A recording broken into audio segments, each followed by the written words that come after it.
안녕하세요. 맘편노 시청자 여러분. 네, 안녕하세요. 오늘 저희가 다룰 이야기는요. 바로 얼마 전에 국회에서 통과된 추가 경정 예산안, 그중에서도 가장 큰 부분을 차지하는 민생회복 소비 쿠폰입니다. 아, 네. 관심들이 많으시죠, 아무래도. 그렇죠. 이게 전 국민에게 다 지급된다고 하는데 그래서 오늘은 누가, 얼마나, 또 언제, 어떻게 받아서 어디에 쓸 수 있는지 아주 쉽고 자세하게 좀 설명을 해드리려고 합니다. 네, 오늘 이 시간 통해서 시청자분들 살림살이에 조금이라도 도움이 되는 정보 확실하게 얻어가실 수 있도록 저희가 꼼꼼히 짚어보겠습니다. 좋습니다.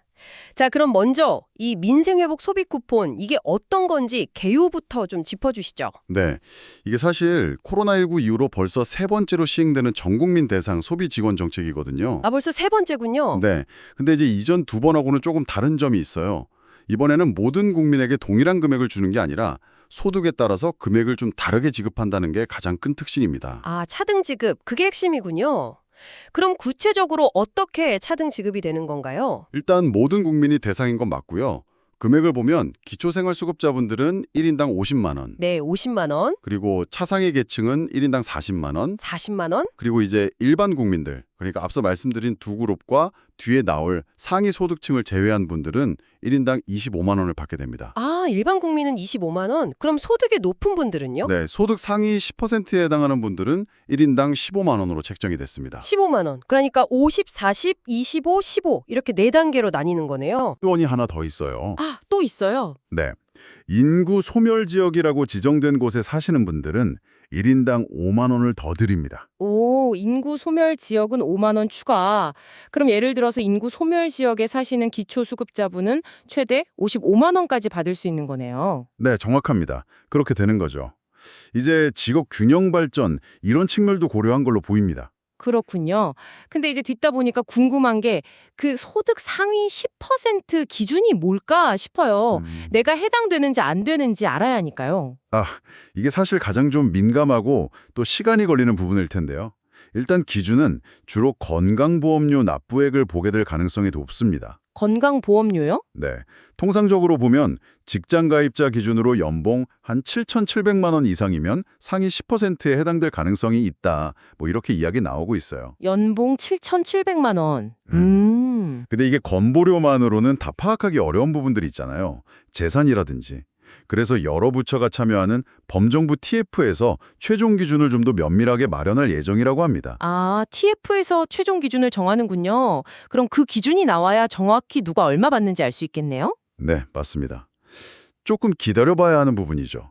그럼 또 궁금한 게 집에 미성년자 자녀가 있거나 아니면 최근에 아기가 태어난 경우는 어떻게 되나요? 네, 그것도 포함됩니다. 미성년자는 이제 부모님 같은 보호자가 대신 신청해서 받으시면 되고요. 네. 신생아도 지급 대상에 포함됩니다.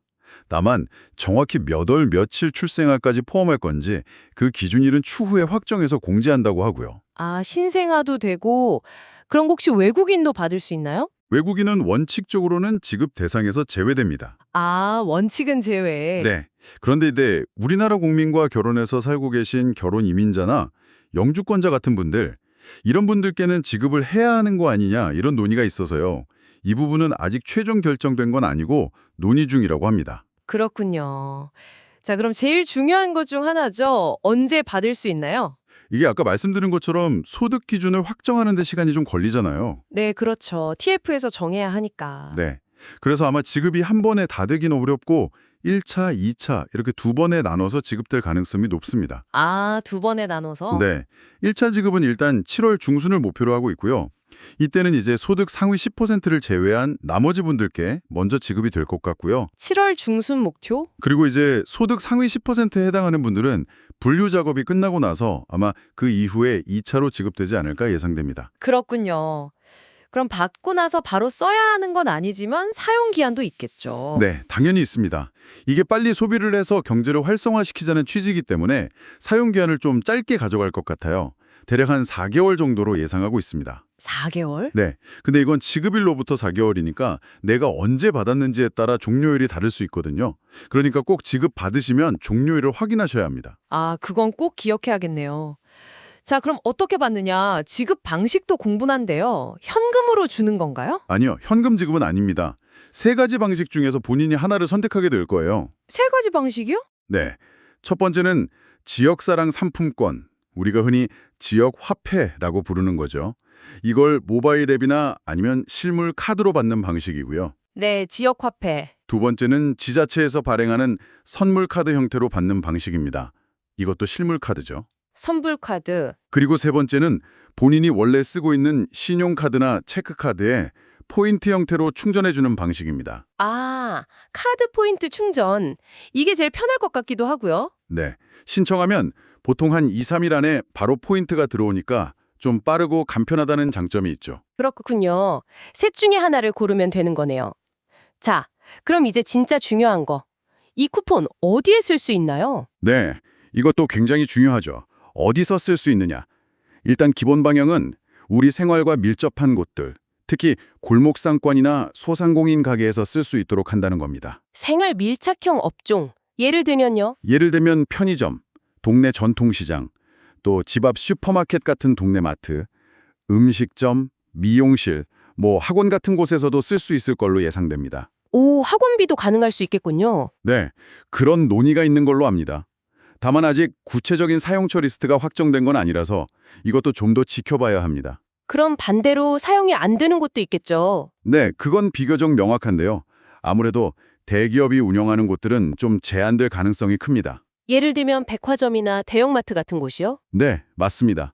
백화점, 대형마트, 면세점, 그리고 요즘 많이 쓰시는 온라인 쇼핑몰에서도 사용이 어려울 것 같고요. 온라인 쇼핑몰도 안 되고? 네, 그리고 당연히 유흥주점이나 사행성 업종, 경마장 같은 곳, 이런 데서는 사용이 안 되고요.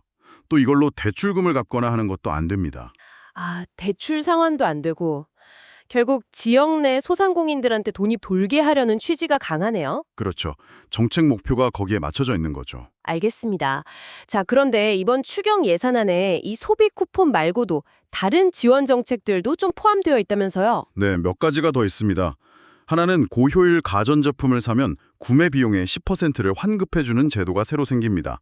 1인당 최대 30만 원까지요. 오, 가전제품 환급. 이거 기다리셨던 분들 많겠는데요. 네, 에너지 절약도 하고 지원금도 받고 좋은 기회가 될 수 있겠죠. 그리고 또 뭐가 있죠? 그리고 이제 5개 분야에서 쓸 수 있는 소비 할인 쿠폰이 총 780만 장 발행될 예정입니다. 이건 선착순이에요. 780만 장 선착순. 어떤 분야들인가요? 분야는 숙박, 영화 관람, 미술 전시 관람, 공연 예술 관람, 그리고 스포츠 시설 이용 이렇게 5개입니다. 아, 문화 여가 활동 관련이군요. 네. 지급 시점은 분야별로 조금씩 다르겠지만 대략 한 8월쯤부터 온라인 예약 사이트 등을 통해서 신청하고 사용할 수 있을 걸로 보입니다. 할인폭은 어느 정도인가요? 예를 들면 숙박 같은 경우는 1박당 2만 원에서 3만 원 정도 할인이 되고요. 영화는 1회 관람 시 6천 원 할인, 네. 미술 전시는 1회당 3천 원, 공연 예술은 1회당 1만 원 정도 할인 혜택이 있습니다. 그리고 스포츠 시설 이용은 좀 특이한데요.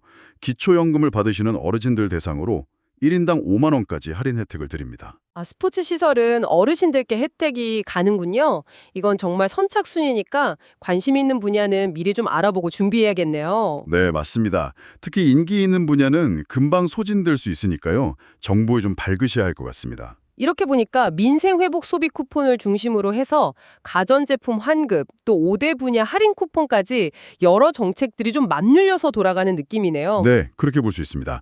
단일 정책보다는 여러 정책을 연계해서 소비 진작 효과를 좀 더 키우려는 그런 시너지 효과를 노린 설계라고 파악됩니다. 알겠습니다. 자, 오늘 이렇게 해서 전 국민에게 지급되는 민생회복 소비 쿠폰에 대해서 아주 자세하게 알아봤습니다.